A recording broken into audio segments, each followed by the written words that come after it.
दीदी तू अभी तक तैयार नहीं हुई और तू रो क्यों रही है? आप ऐसा मेरे साथ कैसे कर सकते हैं माँ? 1 साल से मैं ये सब घिन आने लगी है मुझे खुद से। आपको कोई फर्क नहीं पड़ता ना माँ? बेटा तू तो सब जानती है ना कि हमारे घर के क्या हाल है, और आदित्य की पढ़ाई का खर्चा भी है ना।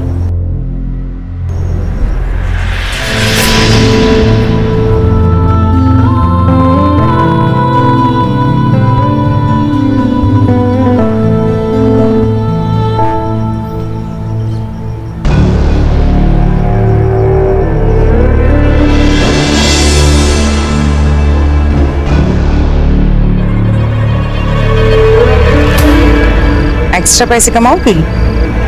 एक्स्ट्रा क्या? ज्यादा कुछ नहीं, बस कस्टमर को जाके थोड़ा कॉपरेट करने का। वो कहते हैं ना, कस्टमर इज किंग।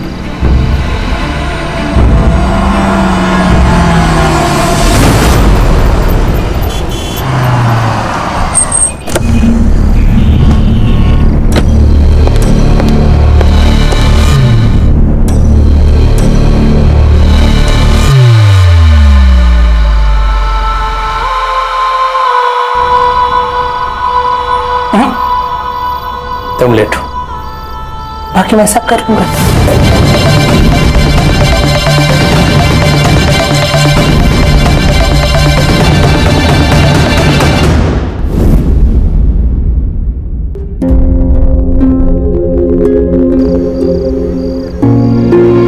ये अपने डील का, और ये तुम्हारा टिप।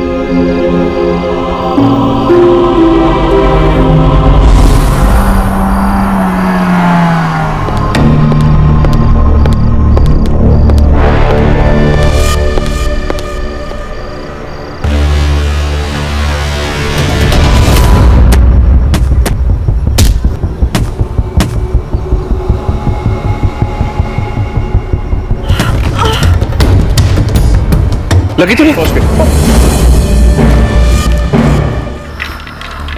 घबराने की कोई बात नहीं, अभी सब ठीक हो जाएगा।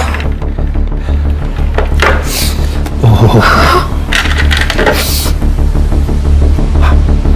ये लो।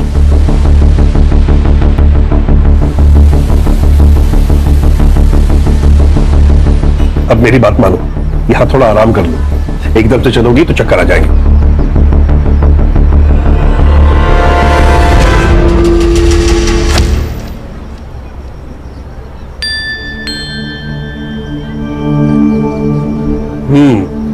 Feeling better? ये क्या कर लिया? ये चोट कैसे लगी तुमको? अच्छा ये बताओ, ये बलवीर सिंह सोढ़ी, इस बुढ़े को तुम कैसे जानती हो? मैं उन्हें नहीं जानती। उनके घर के सामने चोट लगी थी तो उन्होंने मदद कर दी। कोई जरूरत नहीं है उससे मदद लेने की। उस बुढ़े की ना, उसकी नीयत ठीक नहीं है, कह रहा हूं मैं।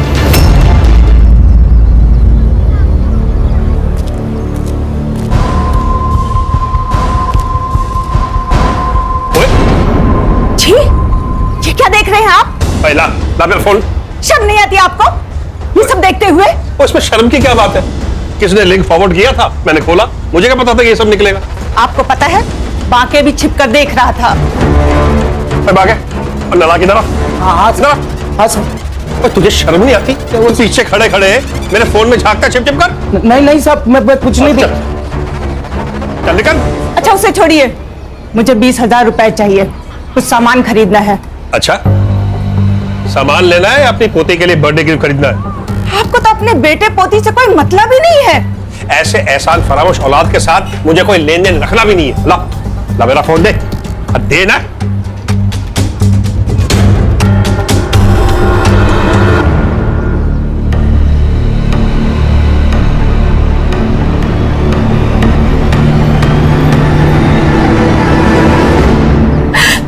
मुझे ये सब मजबूरी में करना पड़ रहा है, मेरे पास और कोई रास्ता नहीं।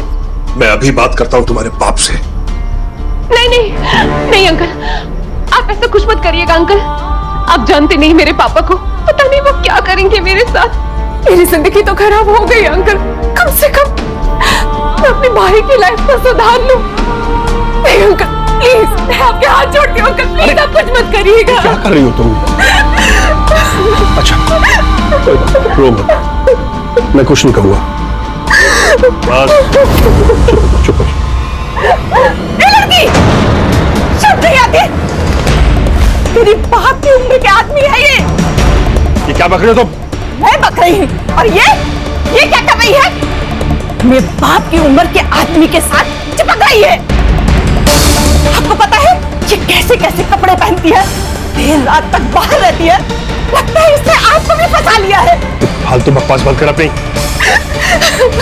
नीति नीति नीति रुको तो। नालायक। उस बाजारू लड़की के लिए आपने मुझे थप्पड़ मारा।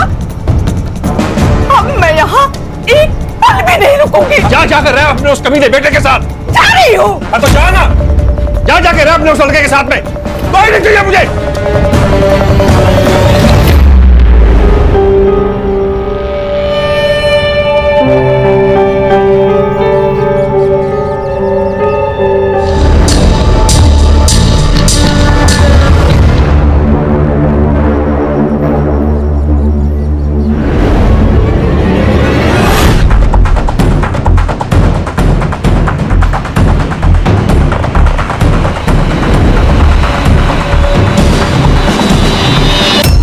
मजे लूट रहा है बूढ़ा।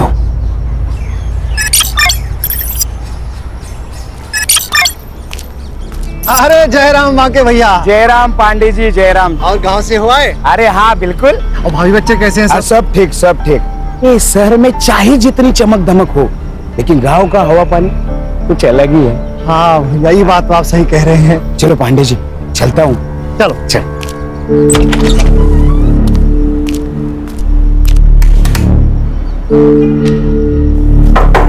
साहब, सोडी साहब,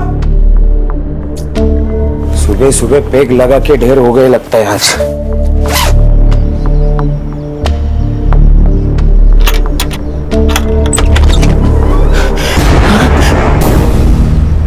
मोबाइल भी नहीं है सर। एक काम करो, पूरा घर चेक करो।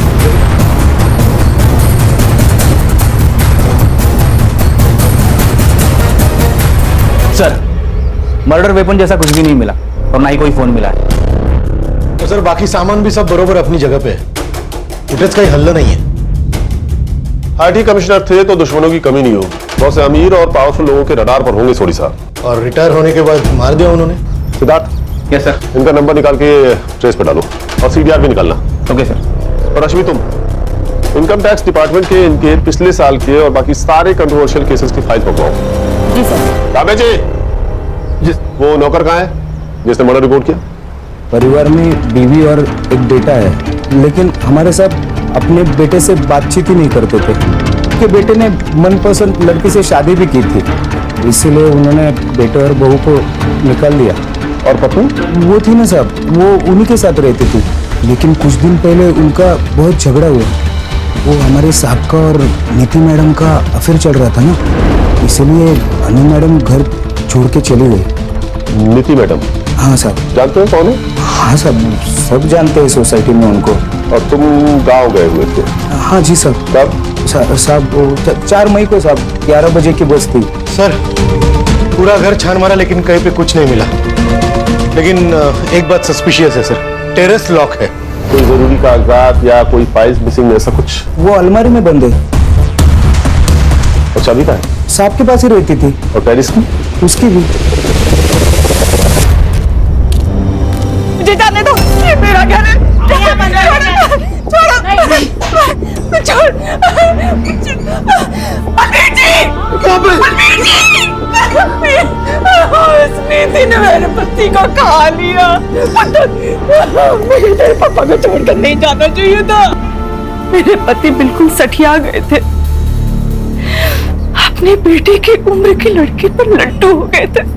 दिन भर नीति नीति, हमेशा उसको फोन करना, उसकी फोटो देखना, और कुछ दिन पहले तो उसने हद ही कर दी।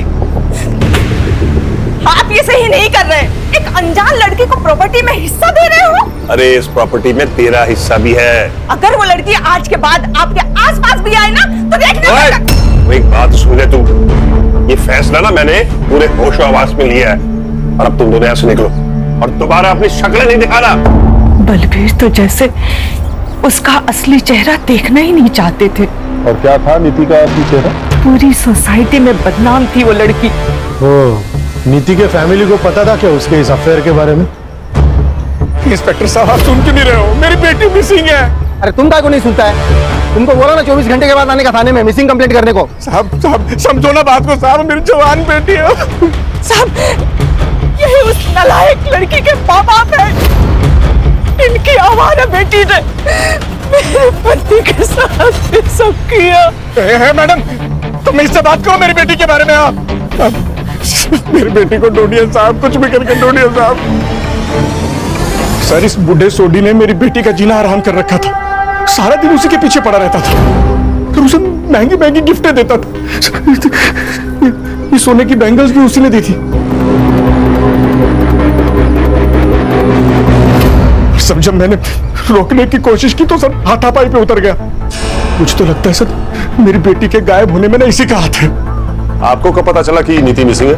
सर हम 3 मई को कोल्हापुर गए थे एक शादी में, और नीति घर पर बिल्कुल अकेली थी।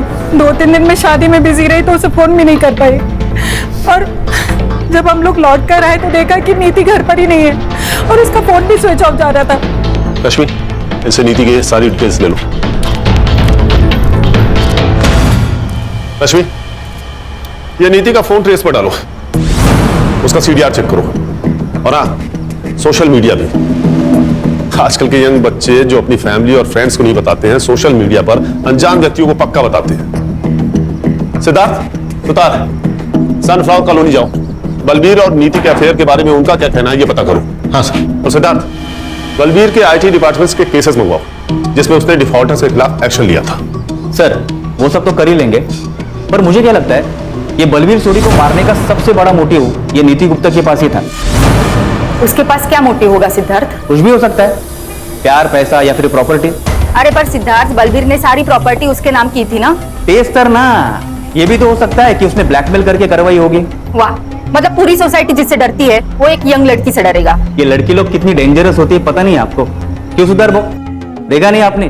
प्रॉपर्टी अपने नाम होती है, कैसे मार दिया उसको। अच्छा तुम ये साफ साफ कैसे कह सकते हो कि सर क्या लगता है आपको किसने मारा होगा, लड़की ने या बीवी ने? सुतार जिस केस का जवाब इतना सीधा दिखता है उसका असली जवाब उतना ही टेढ़ा होता है। ये भी हो सकता है कि किसी ने बलबीर को मार दिया हो फिर नीति को किडनैप किया हो। सर नीति की सबसे बड़ी दुश्मनी तो बलबीर की बीवी और बेटे से ही थी। बलबीर ने नीति को उनके हक का सारा माल दे दिया था। हो सकता है। रश्मि तनु और दलजीत के कॉल रिकॉर्ड्स और मोबाइल लोकेशन चेक करो। और हाँ सिंसियर लोग डिस्कशन करते हैं, डिबेट नहीं। Sorry sir. सर मैं बलबीर जी से बचने के लिए दूसरे रास्ते से ऑफिस जाती थी, पता नहीं वो कब कहाँ क्या बोल दे। सर बलबीर अंकल को तो हर बात से प्रॉब्लम थी, हमारे बाहर खेलने से लेके वॉचमैन की रेडियो सुनने तक। और पिछले हफ्ते तो उनकी वॉचमैन पांडे जी के साथ लड़ाई भी हो गई थी। क्या हो गया साहब? बहुत छेड़ने का शौक है तेरे को। क्या बोला था तू? मैं क्या बोल रहा था? क्यों मैडम हमें भी हाथ घुमाने का मौका दो ना। अरे मैंने नहीं बोला था साहब। साहब तो झूठ बोल रही है साहब।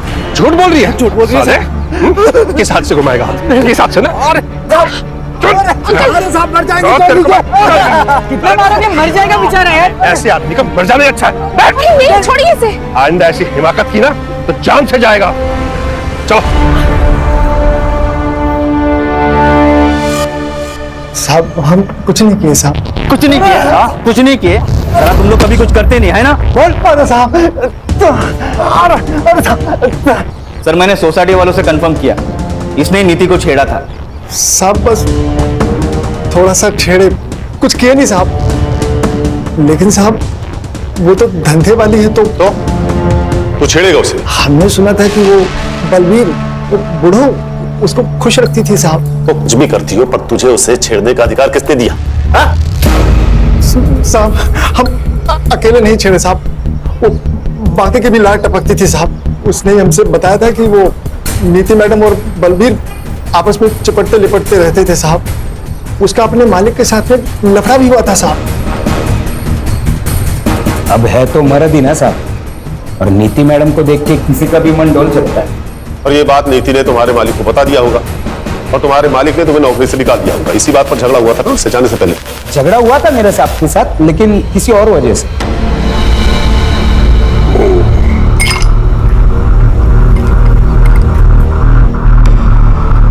साहब, आपके लिए कुछ लेके आओ क्या? पहले तो 50,000 रुपए लेके आ जो मैंने तुझे दिए थे। क्या? 6 महीने से दबाए बैठा है तू, भूल गया क्या? हाँ, और आप भी भूल जाओ। आप जैसे खूसट बुड्ढे के पास कौन टिकेगा?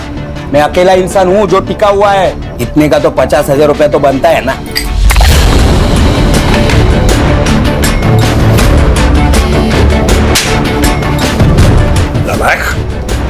मुझसे जुबान लड़ाता, निकल, चल अभी बाहर निकल। और उसी रात तुमने तुरंत अपने मालिक को मार दिया गांव जाने से पहले। अरे नहीं साहब, सोडी साहब और मेरे बीच में झगड़ा होता रहता था, पर ना साहब का मेरे बिना चलता था और ना मेरा साहब के बिना चलता था। तुम और पांडे तुम भी थाना शहर छोड़ के कहीं नहीं जाओगे, नहीं तो सीधा जेल जाना पड़ेगा, समझ गए?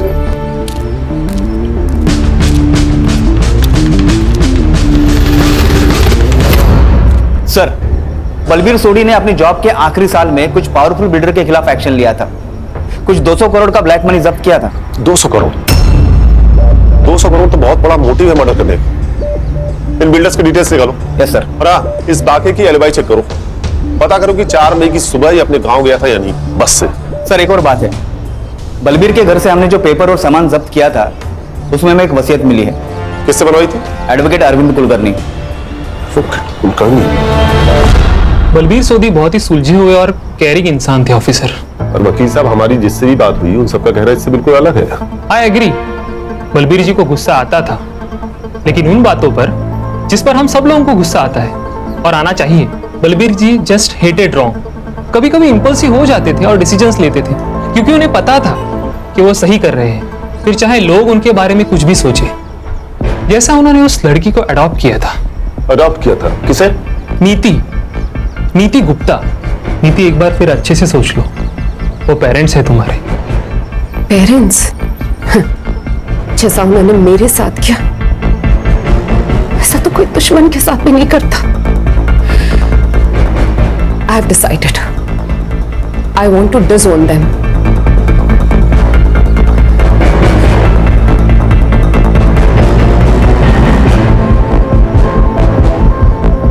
मुझे अब बस बलबीर अंकल की बेटी बनना है।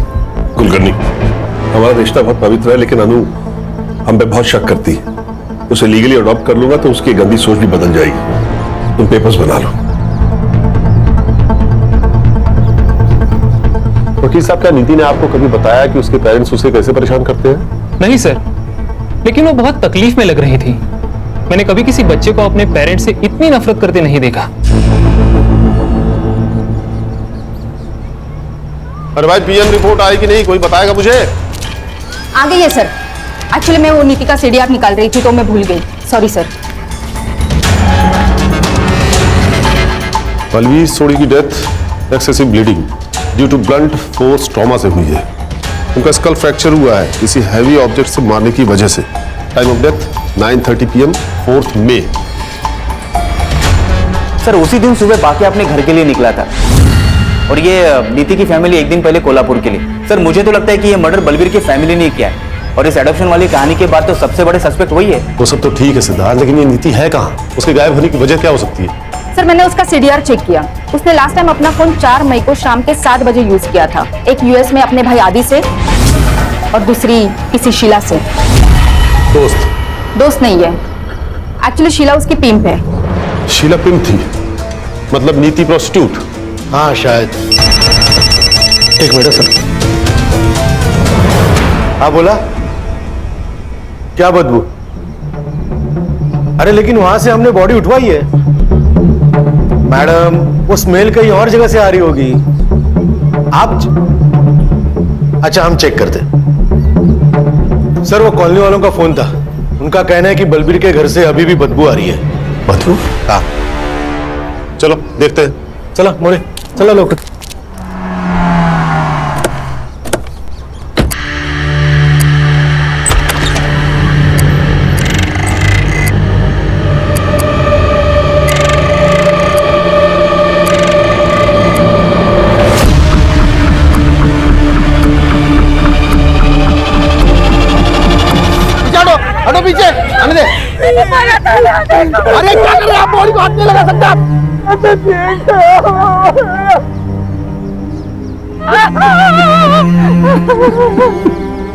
ऊपर जो इम्प्रिंट मिली है उसे साफ करने की कोशिश की गई है।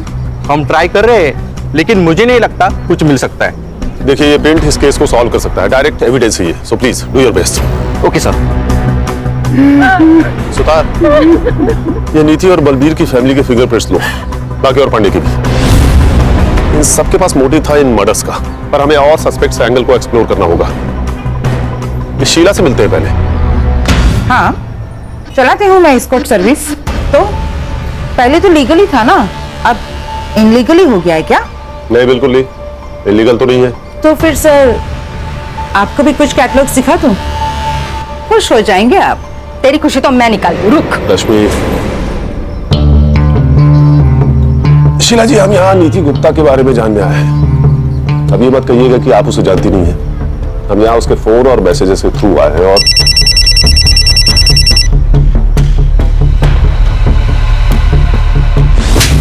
ध्यान दे, सर बात कर रहे हैं ना?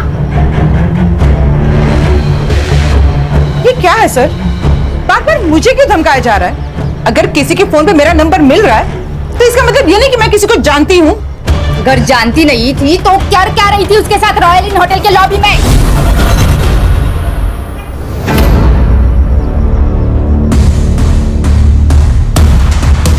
देखिए शीला जी, हमारे पास सीसीटीवी फुटेज है जिसमें आपको नीति को कई बार पिकअप और ड्रॉप करते हुए देखा गया है। हाँ, मैं जानती हूँ नीति को। कहाँ मिली थी आप उससे? उसका बाप निर्मल उसे यहाँ पे लेके आया था। What? अरे सर, यही होती है लड़कियों की जिंदगी। यहाँ तो सगा बाप भी उसका नहीं होता, तो निर्मल तो सौतेला बाप था, कई बार उस पर हाथ मारता था। आखिरी बार कब बात हुई थी उससे? यही कुछ 10 दिन पहले सर, जब उसका बाप उसे यहाँ पे लेके आया था, तभी मैं उसे किसी क्लाइंट से मिलवा रही थी और तभी वो बुढ़ा यहाँ पे आ गया था। Cheers, darling. All the best, baby. अदला, बीजा, और तुझे तो तेरा आज मैंने यही मर्डर कर देना है। भाई तू कैसा बाप है? बाप के नाम पे कलंक है तू। कौन है तू और अंदर कैसे आया? अभी बताता हूँ। अपने दोस्त कमिश्नर को फोन करता हूँ, सबके सब जेल में सड़ोगे। अरे रिटायर्ड आईटी कमिश्नर है ये, सरफिरा है। अच्छा है जो मेरा पागलपन तू समझ गया है। नीति, आओ। अरे निर्मल, क्या नाटक कर रहा है तू? हाँ? बलवीर ने नीति को बचाकर बाप होने का फर्ज निभाया और तूने बाप होकर भी उसे बेचा, उसे धंधा करवाया। और क्या करता मैं? दारू की लत ने मेरा सारा बिजनेस चौपट कर दिया था। ज्योति ने मुझसे शर्त रखी थी कि अगर शादी करेगी तो बेटे को यूएस भेजना पड़ेगा पढ़ने के लिए। तो तूने बेटी को बेचना सही समझा? अरे एक मासूम बेटी को बाप का सहारा देने के बजाय उसे यूज किया तूने। अरे ये तो सौतेला बाप है, लेकिन आप तो सगी मां है ना। सर, हमारे पास और कोई रास्ता नहीं था। और बेटी की हराम की कमाई खाने से अच्छा है कि आप मर जाती। और आपका बेटा, उसे पता है उसकी पढ़ाई के लिए उसकी बहन के साथ? नहीं सर, आदित्य को कुछ भी नहीं पता। उसे कुछ मत बताइएगा। नीति ने हमें सब कुछ सच बताने से मना किया था, वरना वो पढ़ाई नहीं करेगा सर। तो बलबीर और नीति को मारने का प्लान आप दोनों ने साथ मिलकर बनाया था या तूने ये सब अकेले किया था? लॉटरी का टिकट था मेरा, मैं ऐसे कैसे करूं? आप बताइए। रश्मि, इस पे सॉलिड स्टेशन और टॉर्चर के चार्जेस लगवाओ और अरेस्ट करो। ऐसे कैसे सर? ऐसे कैसे कर सकते हैं आप? ना आपके पास विक्टिम है, ना विटनेस है, ना वारंट है। नीति तो पहले ही मर चुकी है, वारंट आपके पास है नहीं, और विटनेस के लिए आपको शीला को अरेस्ट करना पड़ेगा। जब तक आप उसको अरेस्ट करेंगे तब तक मेरा लॉयर जो है वो एंटीसिपेटरी बेल ले चुका होगा। इतनी अकल अगर बिजनेस में लगाई होती ना तो बेटी को बेचना नहीं पड़ता। और ये मत सोचना कि तू बच जाएगा, जेल तो मैं तुझे भेज के ही रहूंगा। रश्मि, इसके खिलाफ फाइल बनाओ। Yes sir.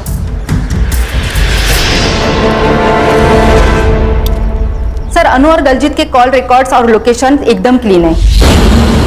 दोनों मर्डर के टाइम घर पे ही थे और मैंने उन बिल्डर का भी फॉलोअप किया, एकदम क्लीन है। कोई सस्पिशियस मनी या कॉल ट्रांजैक्शन नहीं है किसी का। सर, मैंने बस स्टॉप का सीसीटीवी फुटेज चेक किया। ये वाकई सुबह 11:30 बजे की गाड़ी पकड़कर अपने गांव चला गया था। निर्मल और ज्योति के सीडीआर? सर, मैंने चेक किया, वो मर्डर के वक्त कोल्हापुर में ही थे। उनकी फोन लोकेशन वही की है। अरे फोन भेज दिया रहेगा बाइकों के साथ कोल्हापुर। सर, नीति की पीएम रिपोर्ट आई है।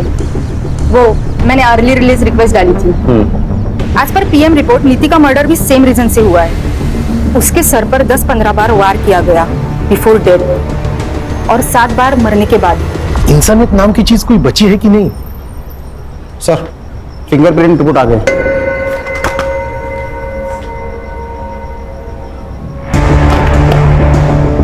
फॉरेंसिक वालों को सिर्फ 48% फिंगरप्रिंट्स मिले हैं, जबकि कोर्ट में कम से कम 50% फिंगरप्रिंट्स की जरूरत पड़ती है। सर एक बार ये किसी से मैच हो जाए ना, तो उसके खिलाफ हम कोर्ट के लिए सबूत ढूंढ ही लेंगे। ठीक है, जितने भी सस्पेक्ट्स हैं सबसे फिंगरप्रिंट्स मैच कराओ और ये रिपोर्ट मुझे जल्द से जल्द चाहिए।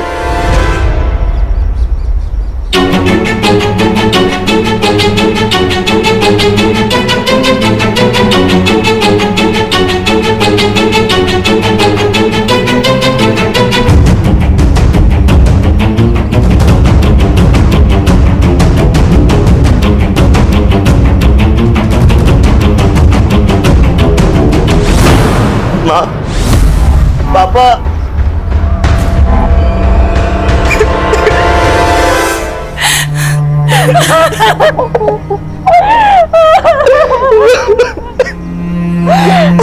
नीति नहीं बची।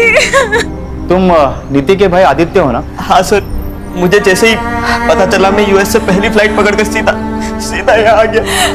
सर प्लीज उसके कातिल को मत छोड़ना। हो गया सर। रिपोर्ट कब तक मिलेगी? सर, रिपोर्ट शाम तक मिल जाएगी सर। इतने सारे सस्पेक्ट में से एक भी फिंगरप्रिंट मैच नहीं हो रहा है। अगर इन्होंने नहीं किया तो फिर किसने किया? मतलब वहां कोई और भी था। रश्मि, सोनी बंगलो एरिया का डंप डेटा निकलवाओ, पता करो 4 मई की शाम को वहां कौन कौन था। पर ये सुतार क्यों नहीं आया अभी तक? कहां रह गया? हॅलो सुतार भाऊ, आहेत कुठे तुम्ही?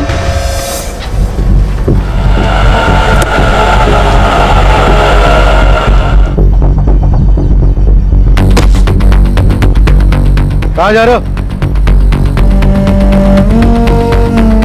मैं वापस यूएस। क्यों? मेरे एग्जाम से और दी के बिना यहाँ पढ़ाई में मन नहीं लगता।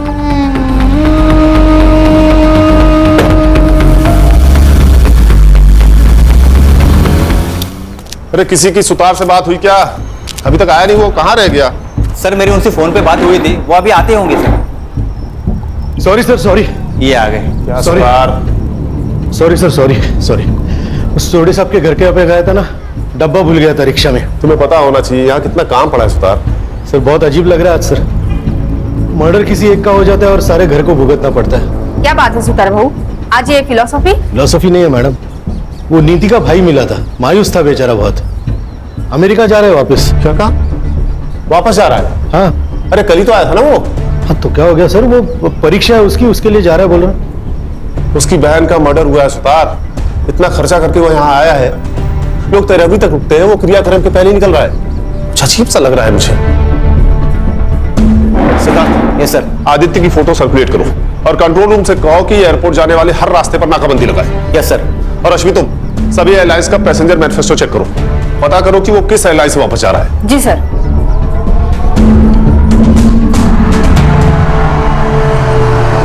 अरे क्या हुआ, गाड़ी वाड़ी क्यों रोकी? नाकाबंदी है सर।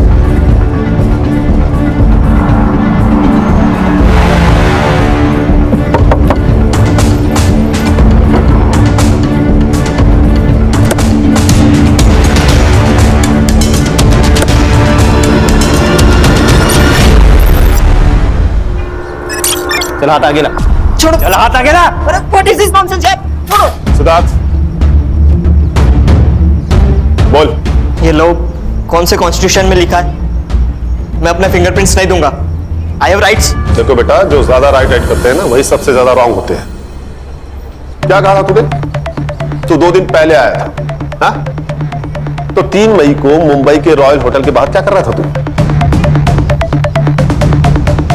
ये 3 मई की होटल के बाहर की सीसीटीवी फुटेज है।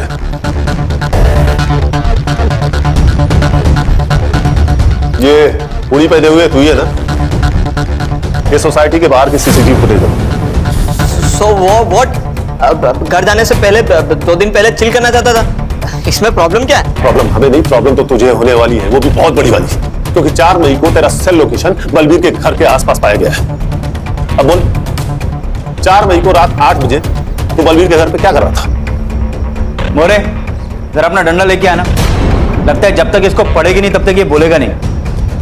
अरे रुकिए, मैं सब बताता हूँ। बोल। सर मैं क्या करता सर, मेरे यूएस वाले फ्रेंड ने दी की एक फोटो एस्कॉर्ट सर्विस पर देख ली थी। वो सब मेरा मजाक उड़ाने लगे थे, कह रहे थे कि मेरी दी प्रोस्टिट्यूट है, वो जब मुंबई आएंगे तो मेरी दी के साथ मजा करेंगे सर। सर मुझे यकीन नहीं था तो सर मेरे सामने कस्टमर बनकर मेरी दी से चीट की सर मैं दी को पूछता था। शी बिट्रेड मी सर, धोखा दिया सर उन्होंने। और इसलिए तू 2 दिन पहले ही आ गया और उन दोनों का पीछा किया।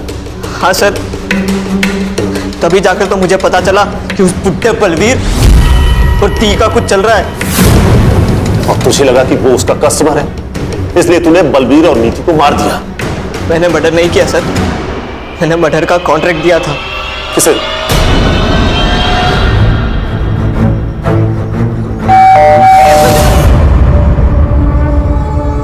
वो साहब, इस लड़के ने मेरा और सोडी साहब का झगड़ा सुन लिया था।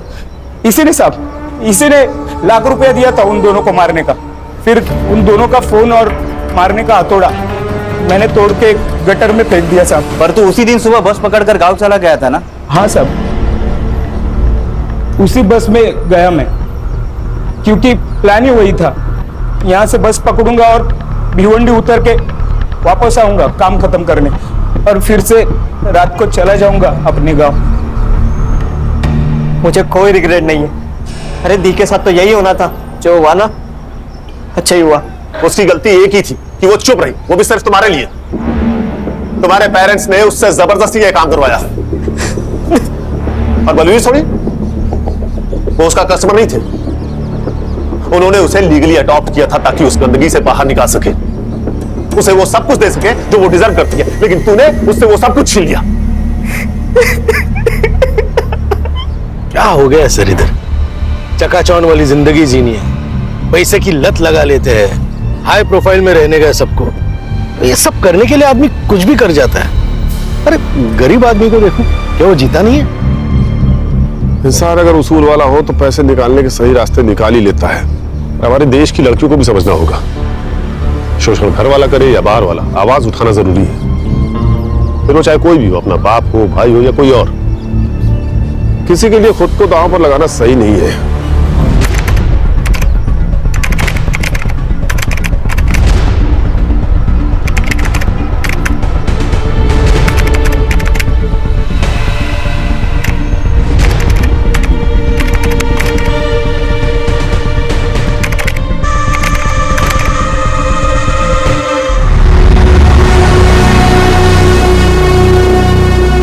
लंबी छुट्टियों के बाद कुछ दिनों पहले ही मैंने ड्यूटी रिज्वाइन की थी।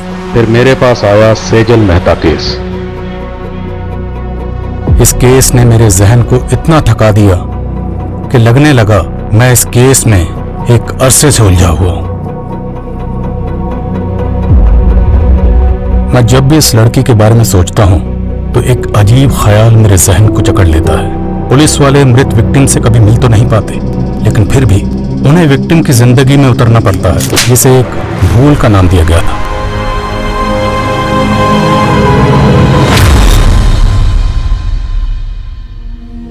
अक्सर ऐसा क्यों होता है? जो लोग दूसरों के हक के लिए लड़ते हैं, किस्मत उनके हक में गलत फैसला सुना देती है। मेरी जिंदगी के कई पन्ने थे, लेकिन हर पन्ने पे 3 शब्द जरूर लिखे होते थे: जोश, जज्बा और जज्बात। Case number 26, Aditya Jain versus Radhika Jain. Your honour, violence का कोई जेंडर नहीं होता है। एक औरत के भी हाथ होते हैं जो कि मर्द पे भी उठ सकते हैं, और एक बीवी भी अपने पति को असॉल्ट कर सकती है। योर ऑनर, मेरे क्लाइंट आदित्य डोमेस्टिक वायलेंस के विक्टिम हैं। जब रिश्ते हिंसा की बलि चढ़ते हैं तब जज्बाती चोट जिस्मानी चोट से ज्यादा दर्द भरी होती है। एंड योर ऑनर, दर्द का भी कोई जेंडर नहीं होता है। और झूठ का भी कोई जेंडर नहीं होता। झूठ को सच बनाने की भूमिका चाहे जितनी भी अच्छी तरीके से कर ली जाए, लेकिन प्रूफ क्या है?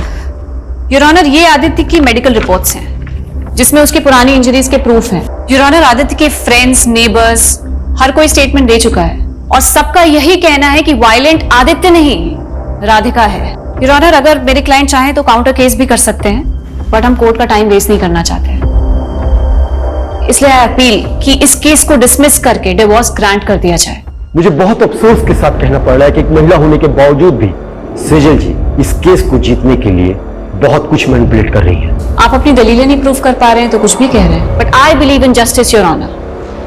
डोमेस्टिक वायलेंस एक्ट का कई बार गलत तरह से इस्तेमाल हुआ है, सो आई होप इस केस में एक ऐसा वर्डिक्ट आए जो कि सभी डोमेस्टिक वायलेंस एक्ट को वायलेट करने वालों के लिए एक बड़ा सबक हो।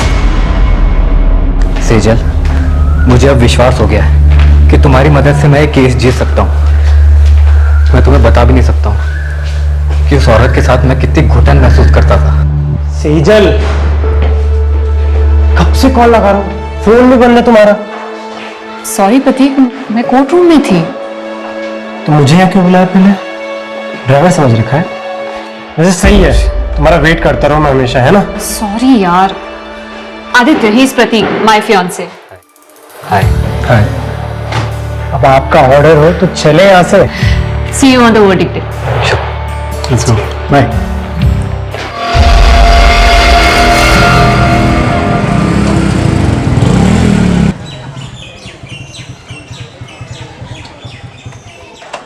मैंने तुमसे कहा था ना, I was not prepared, और तुम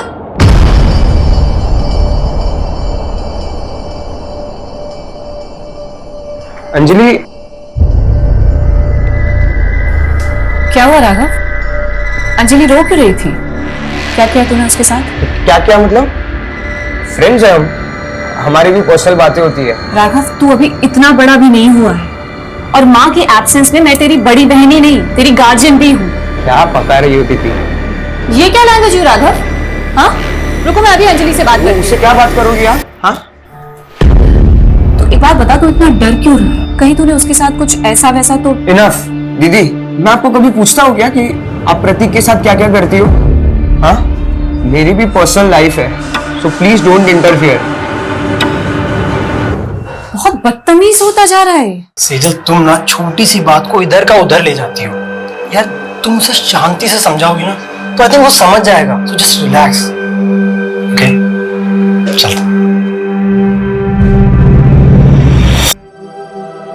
बाहरी दुनिया से जूझना जितना मुश्किल होता है, उससे कहीं ज्यादा मुश्किल उन रिश्तों से जूझना होता है जिनके लिए हम जीते हैं।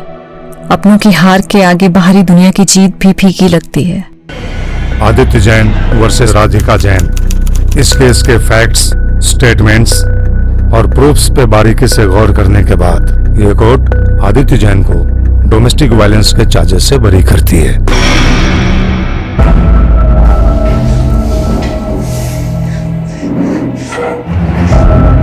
Thank you Sejal, you saved my life. तुम मेरे लिए फरिश्ता बन के आई हो। जिंदगी हर मोड़ पे मुझे कामयाब कर रही थी, पर पता नहीं था मैं एक नाकाम सफर भी तय कर रही थी।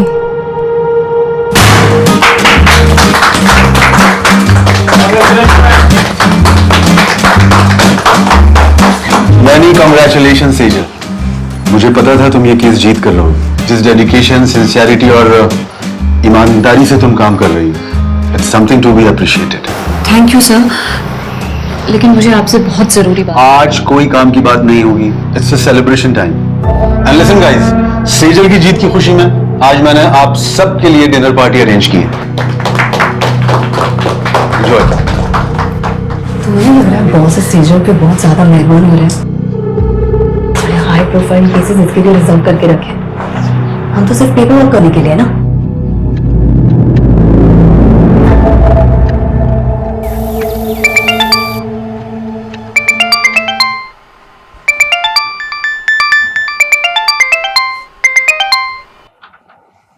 राघव, अखबार में सेजल और उसके केस के बारे में छपा हुआ है और उसने मुझे बताया भी नहीं।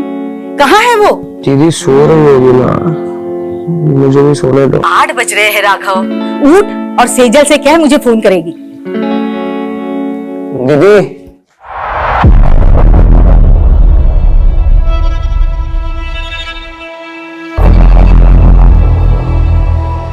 दीदी अंदर हो।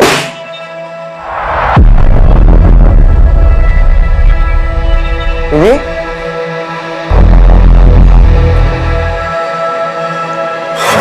हेलो, कौन? आप कौन बोल रहे हैं? ये मेरी दीदी का नंबर है। आपकी दीदी? वो यहाँ हाईवे पे घायल पड़ी है। क्या? सेजल, कुछ बोलती क्यों नहीं? अरे आखिर क्या हुआ है? कुछ बोलेगी भी?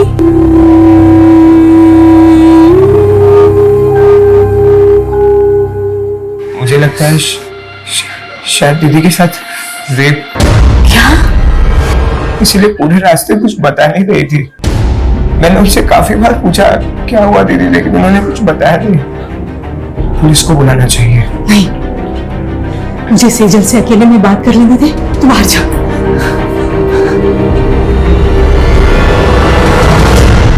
सेजल, मुझे बताना बेटा, क्या तेरे साथ किसी ने जबरदस्ती की? सेजल ठीक तो है ना? मुझे लगता कुछ तो हुआ है जो तुम मुझसे छुपा रहे हो। नहीं प्रतीक, ऐसा कुछ नहीं है। अगर सब कुछ ठीक है तो वो मेरा फोन क्यों नहीं उठा रही है? वो दीदी सो रही है, मैं कॉल करवाता हूँ।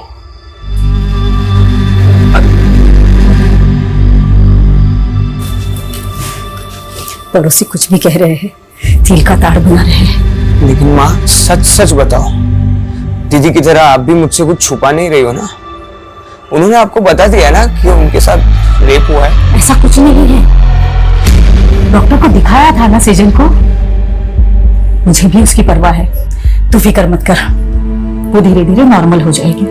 नहीं, यहाँ बैठे बैठे कुछ नहीं होगा। मैं दीदी को लेके जा रहा हूँ, काम करेगी तो उनका मन बदलेगा।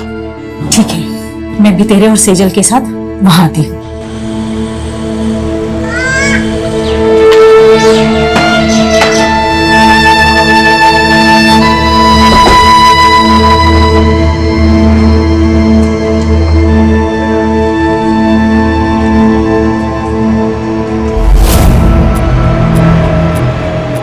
क्या देख रही है?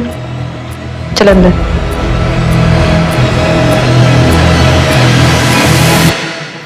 बेटा, तूने जिंदगी में कभी हार नहीं मानी। मैं तुझे ऐसे बुझा बुझा नहीं देख सकती। हम यहाँ दोबारा इसलिए आए हैं ताकि तू पहले जैसी बन सके। मैंने कभी भी किसी भी वजह से आपको दुख पहुंचाया हो तो उसके लिए हम सॉरी। पर प्लीज आप पहले जैसे हो जाओ ना। आप है ना, अभी मुझे जितना भी डांटोगे ना मैं सब सुन के लूंगा। जो बोलोगे वो मैं करूंगा दीदी, आपकी सारी डांट सुन के लूंगा। आप जहां बोलोगे हम वहां जाएंगे दीदी। तो प्लीज पहले जैसे बन जाओ। You are my strength.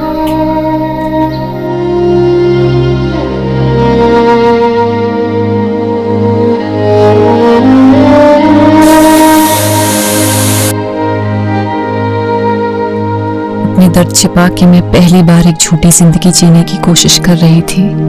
सच मुझसे नाराज था या मैं सच से नाराज थी? मेरी दलीलें मुझे ही उलझा रही थी, पर अपना फैसला भी अब मुझे ही करना था। राघव, तू पक्का सेजल को लेकर मुझसे कुछ छुपा नहीं रहा है ना? मैं भी पनवेल आ रहा हूँ। नहीं प्रतीक, वो हम आ गए हैं, सिर्फ 2 ही दिन हुए हैं। अरे तू सेजल का फोन क्यों बंद है? मेरी बात कर उससे। हाँ देखता हूँ। दीदी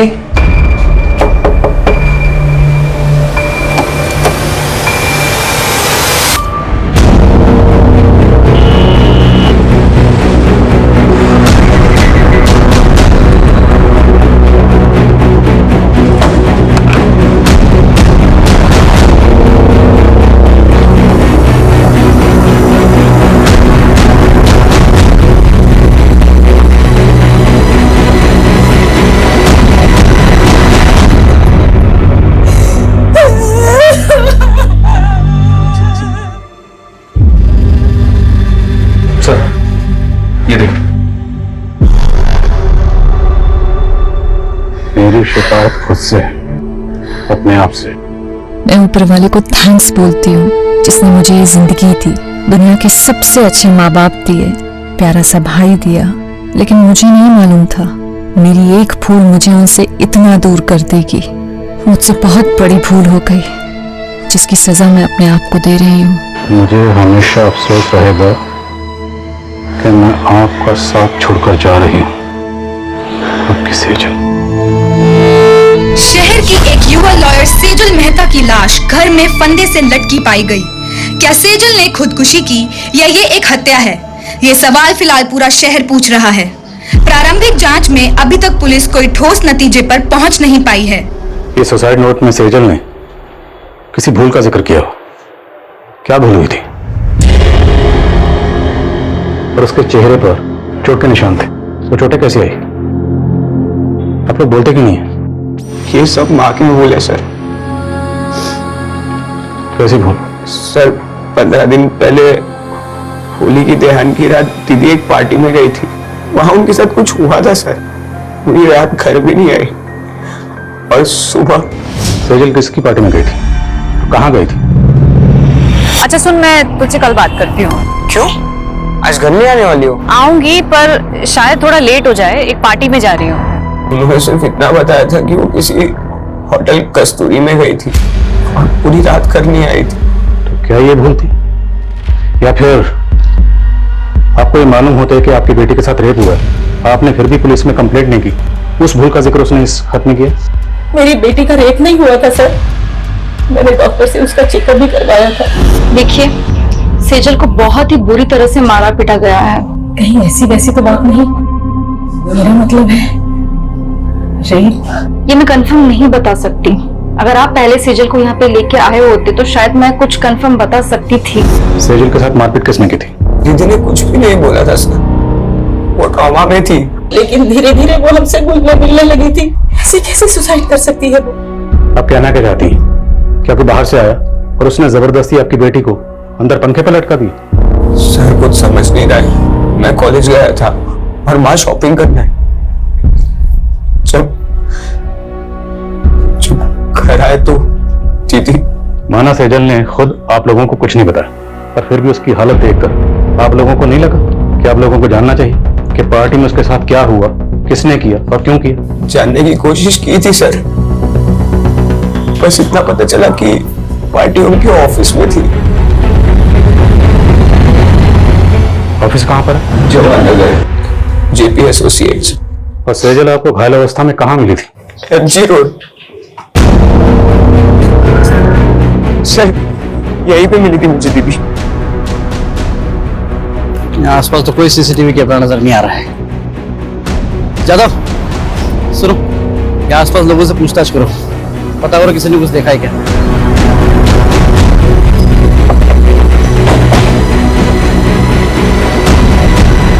सेजल बहुत स्ट्रांग लड़की थी। मैं मान ही नहीं सकता कि वो सुसाइड करेगी। 12 मार्च की रात आपके ऑफिस की तरफ से कोई पार्टी थी? हाँ, पार्टी तो थी।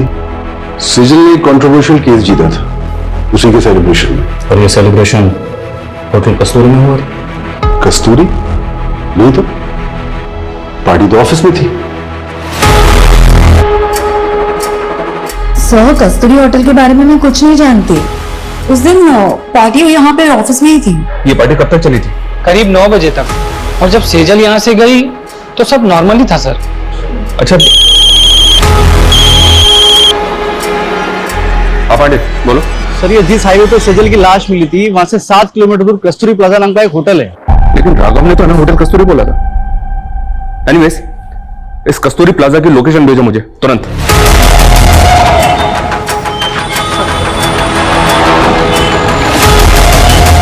नहीं सर, 12 मार्च को यहाँ कोई पार्टी नहीं थी।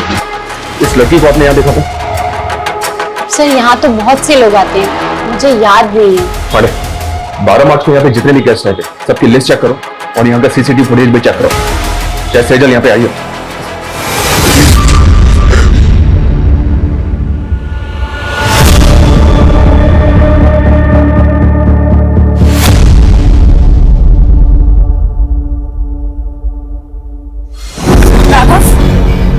क्या है ये? मैंने मेरे बैंकिंग ऐप का पासवर्ड बता दिया तो तुम मिसयूज करोगे मेरे फंड्स का?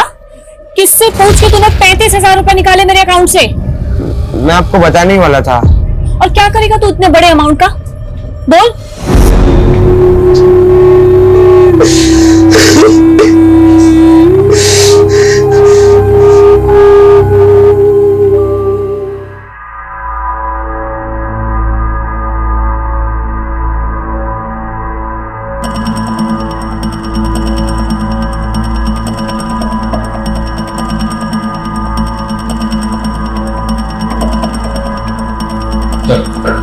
हमने चेक किया, कस्तूरी प्लाजा में 12 मार्च को कोई पार्टी नहीं थी और ऐसा कोई क्लू भी नहीं मिला है जिससे पता चले कि उस रात सेजल वहां थे। सेजल के भाई राघव ने होटल कस्तूरी कहा था और ये कस्तूरी प्लाजा है। क्योंकि सर होटल कस्तूरी नाम से कोई होटल नहीं है उस एरिया में। पर पार्टी सेजल की ऑफिस में थी, ये तो पूरा स्टाफ कह रहा है। 12 मार्च की ऑफिस की फुटेज चेक करके देख रहे हैं सर, शायद कोई क्लू मिले जिससे पता चले कि उस रात सेजल के साथ हुआ क्या था। 12 मार्च के हादसे को फैमिली वजह मान रही है, जबकि हमें सेजल की लाश उसके 15 दिन बाद 27 मार्च को उसके घर पर ही मिली। तो ये फैमिली हमें पार्टी और होटल के चक्कर में बेवजह उलझा तो नहीं रही। उनके बयान अटपटे तो हैं। भाई कह रहा है कि उसका रेप हुआ था, माँ कह रही है कि उसका रेप नहीं हुआ था। और ये सुसाइड नोट, इस सुसाइड नोट में सेजल ने किसी भूल का जिक्र किया। जब उनसे पूछा गया कैसी भूल, इस बात का उनके पास कोई जवाब नहीं। आपको लग रहा है ये मर्डर भी हो सकता है? मर्डर के एंगल को भी रूल आउट नहीं किया जा सकता। मर्डर या सुसाइड, 12 मार्च से लेकर 27 मार्च तक फैमिली की एक्टिविटी पता करो। 12 मार्च पे फोकस करो और पता करो कि 12 मार्च को सेजल ऑफिस के अलावा और कहां कहां गई थी। 13 मार्च से 24 मार्च के बीच फैमिली पनवेल में थी सर। तो पनवेल में अपने खबरियों को एक्टिव करो और पनवेल से लौटने के बाद 24 मार्च से लेकर 27 मार्च के बीच में फैमिली में क्या क्या हुआ सब पता करो। और जिस डॉक्टर ने सेजल को एग्जामिन किया था उससे मिलना पड़ेगा। और जिस लड़के से सेजल की मंगनी हुई थी उसे पूछताछ के लिए बुलाओ। मैंने 14 मार्च को सेजल का चेकअप किया था। उसके घाव 2-3 दिन पुराने थे। 6-7 जगह तो ब्लड क्लॉट्स हुए थे। ऐसा लग रहा था मानो जैसे कुछ बेल्ट की चीजें से मारा गया है। सेजल का रेप हुआ था नहीं? मैं इसको लेके श्योर नहीं हूँ। इनफैक्ट मैंने सेजल के मॉम को भी बोला था। आपकी सेजल से कुछ बात हुई थी? उसने आपको कुछ बताया कि उसके साथ ये सब कैसे हुई? मैंने सेजल को बहुत पूछा पर उसने कुछ बताया नहीं। अरे दर्द दबा के मुस्कुराना सीखा है और मेकअप लगा के जख्म छुपाना भी। जब तक जवानी है बिक रहे हैं, अभी का कमाया हुआ ही आगे चल के उम्र ढलने के बाद काम आएगा, समझी?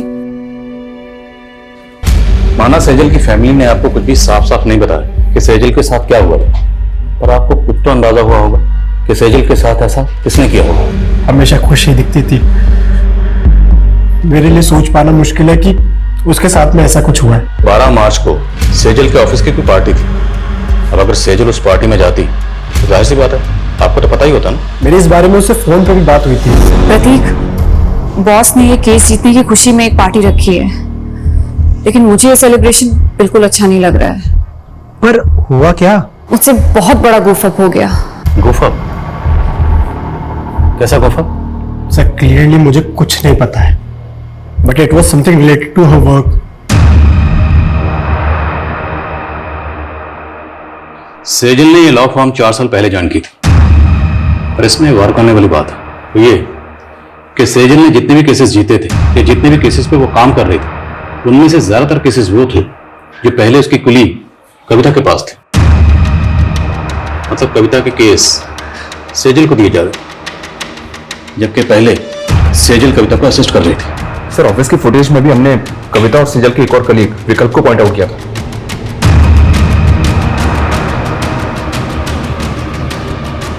ये देखिए सर, सेजल ऑफिस से आखिरी बार कविता और विकल्प के साथ जाती हुई दिख रही। सर सेजल के 12 मार्च के सीडीआर के अकॉर्डिंग उसकी आखिरी 2 फोन कॉल्स भी जानने जैसी हैं। सेजल ने रात को 8 बजे आदित्य जैन को कॉल किया था और फिर ठीक उसके बाद राधिका जैन ने सेजल को कॉल किया। आदित्य जैन सेजल का क्लाइंट था और राधिका आदित्य की बीवी। राधिका ने आदित्य पे डोमेस्टिक वायलेंस के चार्जेस लगाए थे, केस किया था और इसी केस को सेजल ने जीता था जिसकी खुशी में पार्टी हो रही थी। मुद्दा यह है कि सेजल का क्लाइंट था आदित्य जैन, फिर राधिका ने इसे कॉल क्यों किया? कहीं ऐसा तो नहीं कि राधिका से हार बर्दाश्त नहीं हुई? और ऐसा पॉसिबल है सर। आदित्य और राधिका से मिलो और सेजल के ऑफिस में नए सिरे से पूछताछ करनी पड़ेगी। उस पार्टी वाली रात सेजल आप दोनों के साथ पार्टी से भाग गए थे, कहाँ गए थे आप लोग? देखिए सर, हम सिर्फ उसके साथ ऑफिस से बाहर तक गए थे। बॉस को तुम पे कितना भी प्राउड हो, तो मेरा असली प्राउड तो तुम हो। मेरी छोटी सी असिस्टेंट ने इतनी तरक्की जो कर ली। तरक्की मैंने आपको छोड़ने के बाद ही की है। तो वो कहते हैं ना कि बरगद के नीचे कोई और वृक्ष नहीं पनप पाता, मैं भी नहीं पनप पाती। इसलिए विकल्प, थिंक अबाउट योर फ्यूचर। अच्छा, तो तुम शुरू से ही इतना बोलती हो? राज ना बहुत ज्यादा मीठा बोल रही हो। Thank you ma'am for appreciating me. Excuse me. हम तभी वहां से चले गए थे। उसके बाद मैंने उसे एक लड़की के साथ जाते हुए देखा। लड़की? जी सर। कौन थी वो लड़की? I don't know her. Actually काफी अंधेरा था तो मैंने उसे ठीक से देखा नहीं। ऑफिस के बाहर की 12 मार्च की सीसीटीवी फुटेज निकला। अगर ये लोग सच बोल रहे हैं तो पता तो चले सेजल उस रात किस लड़की के साथ गई थी।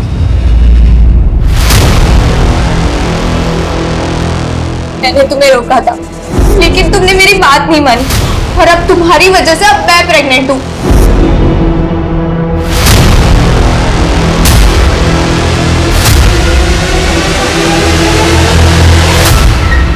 यार आज तो एक भी ग्राहक नहीं फंसा। मेरे को तो खड़े खड़े नींद लग रही है। चलना घर चलते हैं। मेरी तो बुकिंग आ गई। इसको पूछना इसको दूध चाहिए क्या? मेरा भी बोनी हो जाएगा। अरे ये मेरे को देने में तो बार्गेनिंग करता रहता, तुझे कहाँ से देगा? जा तू जाके सो जा।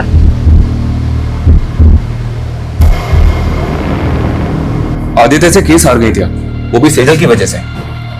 तो फिर 12 मार्च की रात को आपने सेजल को किस इरादे से कॉल किया? नहीं सर, मैंने उसे कॉल नहीं किया था। मैंने उसके 5-6 मिस्ड कॉल देखे तब जाकर मैंने उसे कॉल बैक किया था। तो बात क्या हुई थी आपकी उसके साथ? सेजल को गिल्ट हो रहा था। गिल्ट? अब क्या है सेजल? सॉरी राधिका, जिंदगी में पहली बार मैंने एक गलत इंसान का केस ले लिया। कहना क्या चाहती हो तुम? मुझे आदित्य की सच्चाई पता चल गई है। आई नो, आदित्य नहीं बल्कि तुम डोमेस्टिक वायलेंस का शिकार हुई हो। मैं खुद सेजल की बात सुनकर हैरान थी सर। ऊपर से वो बोल रही थी कि वो मेरे लिए आदित्य के खिलाफ लड़ेगी। हाँ बोलो। सर, ये आदित्य के घर पे तो ताला है और मैंने पता किया ये 12 मार्च से ही गायब है और काफी दिनों से इसका फोन भी बंद आ रहा है। आदित्य का 12 मार्च से गायब होना और आदित्य की वाइफ राधिका का यह कहना कि सेजल को उसके लिए गिल्ट हो रहा था, मामला कुछ समझ में नहीं आ रहा। इस गिल्ट को क्या हम सुसाइड नोट में लिखी भूल से कनेक्ट कर सकते हैं? तो फिर सवाल यह है कि इस केस को जीतने के बाद 12 मार्च को जो पार्टी दी गई, सेजल उसमें शामिल थी। सेजल उस पार्टी में क्यों गई?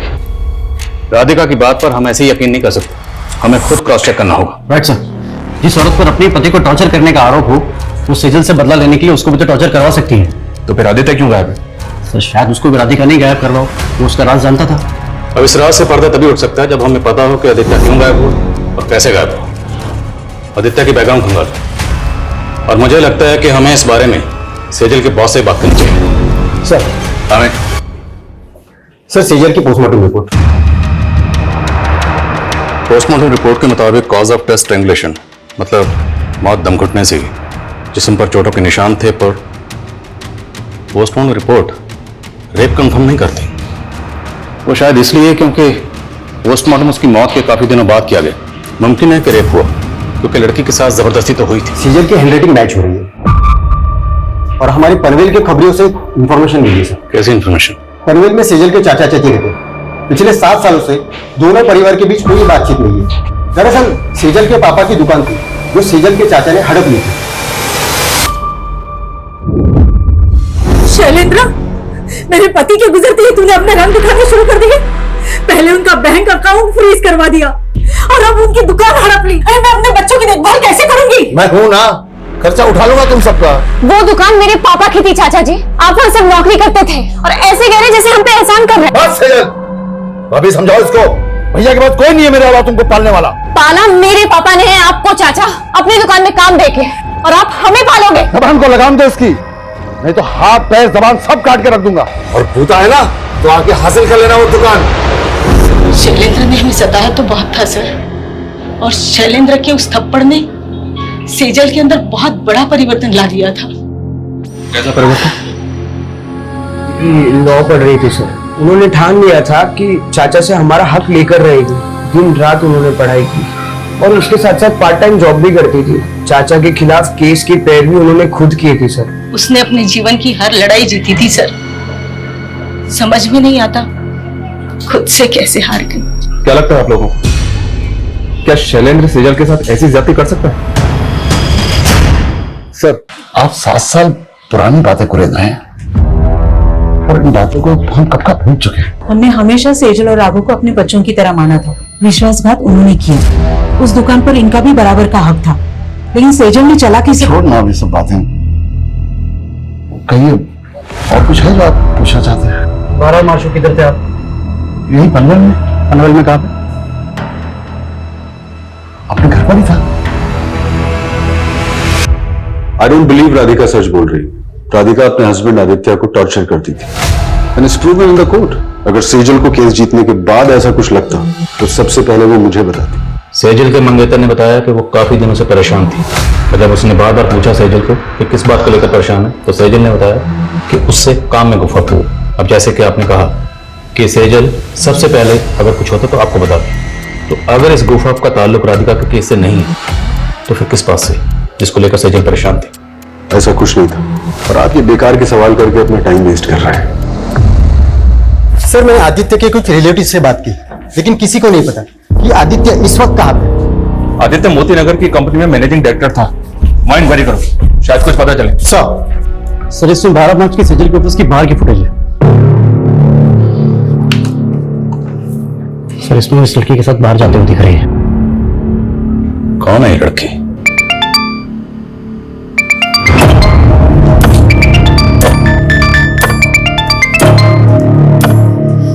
हाँ बरखा बोल। सिमी, एक गाड़ी वाले ने मुझे बहुत टॉर्चर किया। मुझे पैसे भी नहीं दिए और मेरे सारे पैसे ले लिए। मेरे पास तो वापस आने के लिए पैसे नहीं। तू घबरा मत बरखा, कहाँ है तू बता मुझे, मैं आती हूँ तुझे लेने।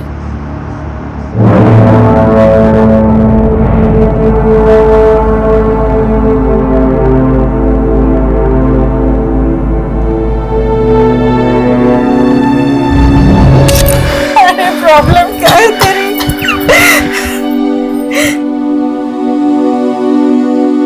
क्या चाहता है तू? फिर से मैं वही दिन देखूं? हाँ?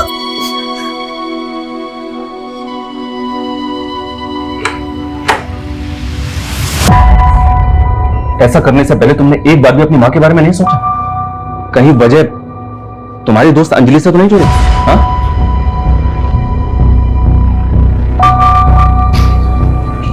ये देखो, और मैं बताऊं कि 12 मार्च की रात को अंजलि सेजल से मिलने क्यों गई थी? 35,000 रुपए राघव कोई छोटी मोटी रकम नहीं होती है। और क्या करेगा तू इतने बड़े अमाउंट का? क्या हुआ? सच सच बता, बात क्या है? दीदी, अंजलि प्रेग्नेंट है। इतनी बड़ी बात तुमने हमसे छुपाई? सर, मैं गिल्ट में था। कहीं मेरी इसी भूल की वजह से तो दीदी ने। सॉरी।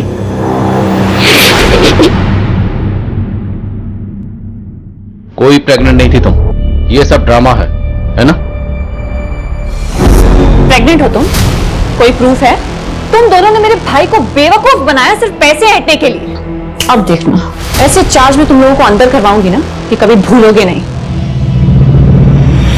12 मार्च को सेजल को लेकर कहां गई थी? मैं तो बस माफी मांगने गई थी उनसे। तुम यहाँ क्या कर रही हो? मुझे माफ कर दो दीदी, प्लीज मेरे खिलाफ कोई केस मत फाइल करना। तुमने गुनाह किया है तो सजा तो तुम्हें दिलवा के रहूंगी मैं। नहीं दीदी प्लीज। वो वहां से चली गई थी, कहाँ गई वो मुझे नहीं मालूम है। तो हम मालूम कर लेंगे। जरा इन दोनों को मालूमपुर घुमाओ। जी सर। माना तुमने हमसे पहले अंजलि की बात छुपाई, पर हमें अभी तक किसी भी होटल कस्तूरी का पता नहीं चला है। दीदी ने मुझे यही बोला था कि वो उस रात होटल कस्तूरी जा रही थी। अगर होटल कस्तूरी वाकई है तो कहीं तो होगा। हर छोटे मोटे होटल की लिस्टिंग करो और ढूंढो होटल कस्तूरी को। और सेजल अपने भाई राघव को एमजी रोड पर मिली थी। एमजी रोड से लेकर सेजल के ऑफिस तक जहां जहां सीसीटीवी है सबकी फुटेज निकलाओ, फुटेज स्कैन करो। सर, ये आदित्य जिस कंपनी में एमडी था वहां से अचानक से रिजाइन करके चला गया। ऑफिस में इंक्वायरी की तो पता चला कि ये वहां पे काम करने वाली लड़कियों को फेवर देने के लिए उनका शारीरिक शोषण किया करता था। ये बात आदित्य के ऑफिस की एक लड़की ने सीजल से कांटेक्ट करके उसे बताई थी। तो पूरे चांसेस हैं कि आदित्य की वाइफ राधिका का बयान सही है कि सेजल उसके खिलाफ एक्शन लेने वाली थी, क्योंकि आदित्य 12 मार्च से ही गायब है। आदित्य के ऑफिस से उसके बारे में एक और लीड मिली है सर। शायद ही अपने मामा के घर पहुंच सकता है। भागा नहीं था मैंने रिजाइन किया था। तुम 12 मार्च से गायब हो। 12 मार्च मतलब उसी दिन जिस दिन सेजल मैंने कुछ नहीं किया है। मुझे अपने लॉयर से बात करनी है। अपने लॉयर को तो तूने मार दिया, अब किससे बात करेगा? बोल, क्यों मारा सेजल को? देखो, मुझे डराना मत। मुझे क्या लग रहा है तेरे साथ हम यहाँ पर टाइम पास कर रहे हैं? हाँ, रेप और मोलेस्टेशन के चार्जेस लगे हैं तुझे, और तेरे ऑफिस की कई लड़कियों की रिकॉर्डिंग स्टेटमेंट है हमारे पास। बोल अब मेरे पास प्रूफ्स हैं तुम्हारी असलियत के। मुझे तो खुद पे गुस्सा आ रहा है कि तुम्हारे जैसे सेक्स ऑफेंडर की पैरवी की मैंने। पर थैंक्स सेजल, तुम्हारी वजह से मैंने केस जीत लिया। मैं राधिका के साथ मिलकर काउंटर केस करूंगी तुम्हारे खिलाफ। कल ही वारंट निकल जाएगा तुम्हारा।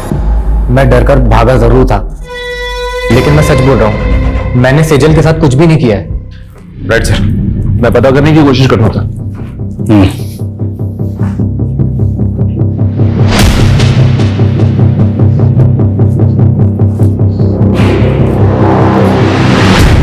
सेजल ने जिस भूल का जिक्र किया था, क्या भूल ये थी कि उसने आदित्य जैसे गलत आदमी की पैरवी की? अगर हाँ, तो फिर वो 12 मार्च से लेकर 27 मार्च तक खामोश क्यों थी? और कोई भी भूल इतनी बड़ी कैसे हो सकती है जिसकी वजह से सेजल जैसी लॉयर सुसाइड कर ले?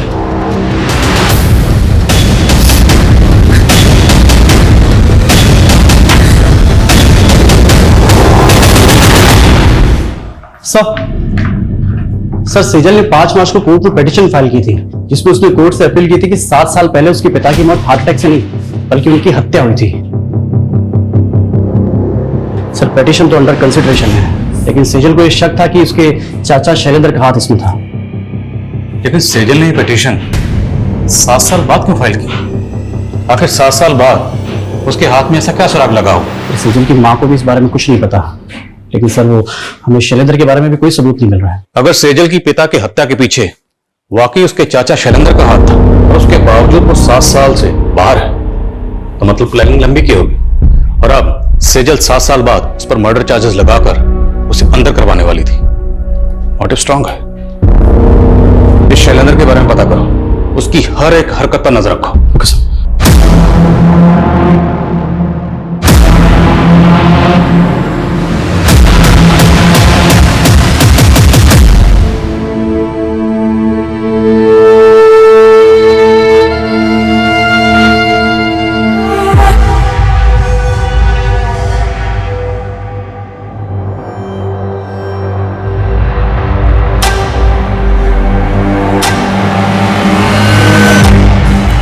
रोज पेट पे लात मारती हूँ मैडम।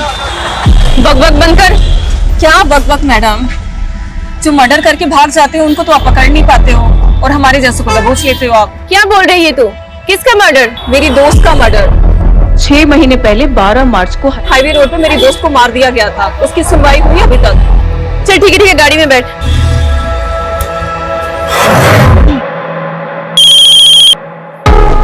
हाँ बोल। सोनू खबरी बोल रहा हूँ साहब। वो आपके हाईवे वाले केस का क्या हुआ? उन्होंने की बोला से क्या? अरे साहब, वो क्या है ना कि मैंने सुभाष नगर पुलिस को एक चकले का टिप दिया है, और वहाँ पे एक प्रोस्टिट्यूट बोल रही है कि उसकी फ्रेंड का 2 महीने पहले वहाँ पे मर्डर हुआ। मर्डर? हाँ साहब। क्या 12 मार्च को एमजी रोड पर एक और मर्डर हुआ था? हाँ सर, और सेजल भी 2 महीने पहले एमजी रोड पे बेहोशी की हालत में मिली। वो लड़की कौन थी जिसके बारे में खबर नहीं होता है? सर उसका नाम सिमी है, प्रोस्टिट्यूट है, आज ही अंदर हुई है। इस सिमी से मिलकर चांस लेते, शायद कोई काम की बात पता चले। साहब मेरी दोस्त थी बरखा, उसका एक्सीडेंट हुआ था। लेकिन आपने तो पहले कहा था कि मर्डर हुआ था। साहब किसी ने जानबूझकर उसको गाड़ी से उड़ा दिया था। आपको ये कैसे पता है कि किसने जानबूझ के उड़ाया था? हाँ बरखा बोल। मेरे पास तो वापस आने के लिए पैसे नहीं। तू घबरा मत बरखा, कहाँ है तू बता मुझे। मैं एमजी रोड पे गाड़ी में एक लड़की को बरखा। मुझे कुछ समझ में नहीं आया और उसके बाद उसका एक्सीडेंट हो गया। बरखा ने आपको उस गाड़ी का नंबर बताया था? नहीं साहब, लेकिन बरखा ने बताया था कि ग्रे कलर की कोई कार थी। आपकी बरखा से बात कब हुई थी? मेरा मतलब तारीख क्या थी? सर 12 मार्च को रात के 2-2:30 बजे के आसपास। 12 मार्च की रात को सेजल जहां पर जख्मी हालत में मिली थी, उस जगह पर सीसीटीवी नहीं है, लेकिन वहां से 3 किलोमीटर दूर एक सिग्नल है, वहां पे सीसीटीवी है। और रास्ते में कोई भी राइट या लेफ्ट टर्न नहीं है, सीधा रास्ता है। उस सीसीटीवी की फुटेज स्कैन करो, जितनी भी सफेद रंग की गाड़ियां दिखती हैं सबकी लिस्टिंग करो। सर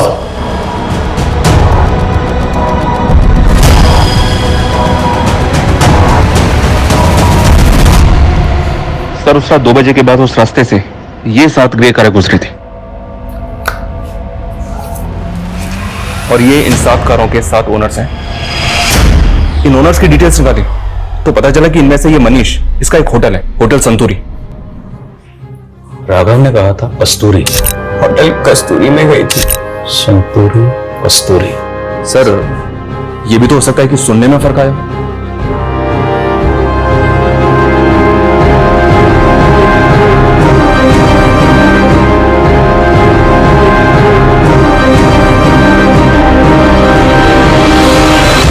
यकीन कीजिए सर, मेरी सेजल से कोई दुश्मनी नहीं थी। मैं तो बेकार में अपने दोस्त के लफड़े में फंस गया। कौन दोस्त?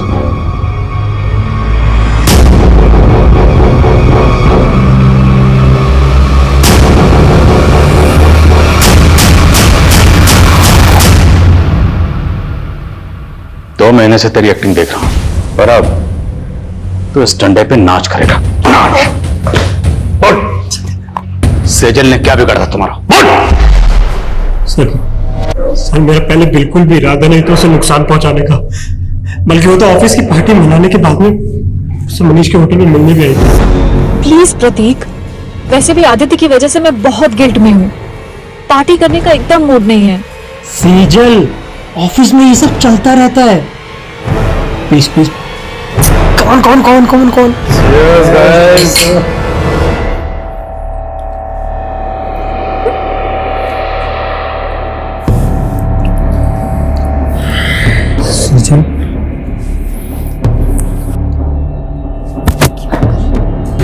दोस्त सामने दोस्त पास में नहीं होते तब भी कौन सा तुम पास आने देती हो? तुम ना मेरे स्वाभिमान को बहुत हर्ट करते हो। विशाल,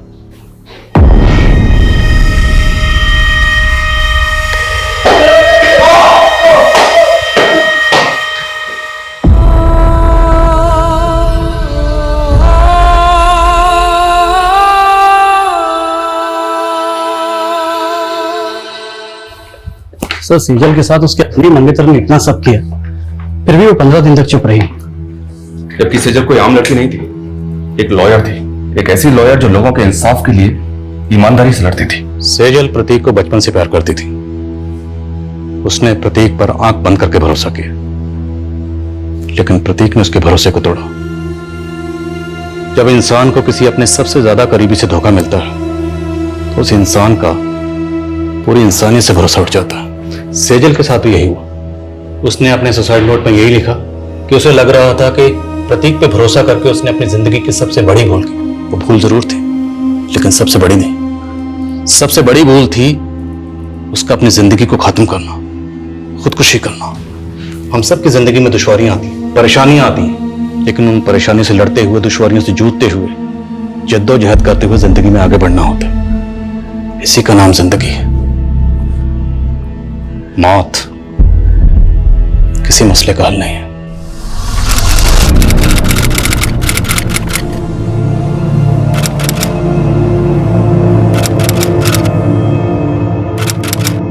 क्राइम पेट्रोल के ऐसे ही मजेदार एपिसोड्स देखने के लिए हमारे चैनल को सब्सक्राइब करें